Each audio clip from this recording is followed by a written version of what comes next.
AITA for telling my friend that I wouldn't be there for her after a breakup.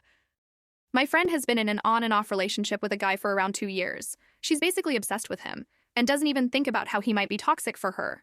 A couple of other friends and I have been trying to get her to see why he's bad for her, but she never listens and always ends up going back to him. He insults her, ridicules her in front of his friends, roams around with other girls, and detaches whenever he feels like it, without any explanation.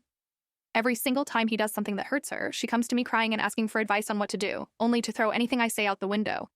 At most, she'll say she's done with him, only to get back with him a month later. Last month, I tried to explain to her that she deserves better, and that the guy was toxic, but she refused to listen to any of it. She said that it hurt her when I told her to stay away from him, and it would be best if we didn't talk about her relationship. Basically, she told me to not interfere in her love life, and that she would die without him, so I shouldn't waste my breath trying to convince her otherwise. A couple months later, she came to me crying once again about how he blocked her on all social media, and wasn't talking to her with no explanation. This time, instead of comforting her and telling her she'd be better off without him, I stayed quiet and said that I wasn't going to be available for her emotionally when it came to her relationship, because she told me to.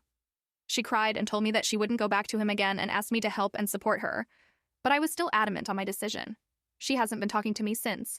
I have been there for her hundreds of times, and it's just that she never seems to learn, so I thought this would make her realize how serious I was. Am I the asshole?